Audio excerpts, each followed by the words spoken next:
ఏం పాత ఎమ్మెల్యేలనే ఏముంది, పోయినసారి ఎమ్మెల్యేలు ఏముంది, సచివాలయాల్లో వ్యవస్థ ద్వారా ఆయన అనుకున్నాడు.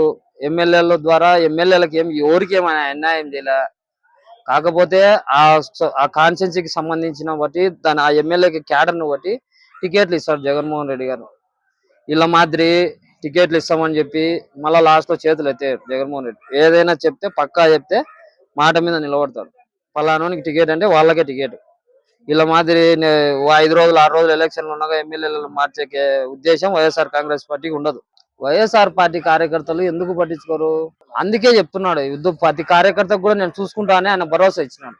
పోయినసారి చూసుకోలేకపోయాను, ఈసారి ఖచ్చితంగా కూడా ప్రతి కార్యకర్తకు ఈరోజు ఎవరైతే ఒక లోకల్ పాలిటిక్స్ లో ఒక గ్రామంలో గాని ఒక మండలంలో గాని పార్టీలు చేంజ్ అవ్వడం జరుగుతుంది. ఈ పార్టీ నుంచి ఆ పార్టీకి, ఆ పార్టీ నుంచి ఈ పార్టీకి చేంజ్ అవ్వడం జరుగుతుంది. అటువంటి వ్యక్తులను లేకుండా ఈ రోజు ఎవరైతే కష్టపడతారో, ఏ కార్యకర్త గాని ఏ సర్పంచ్ గాని ఈ రోజు పార్టీ కోసం ఎవరైతే పని చేస్తారో వాళ్ళకే అన్ని విధాలుగా ఉంటుంది తప్ప మధ్యలో వచ్చిపోయే వాళ్ళకు ఏమి ఉండదని చెప్పి ఎమ్మెల్యేలకు కూడా జగన్మోహన్ రెడ్డి గారు స్పష్టంగా చెప్పినారు.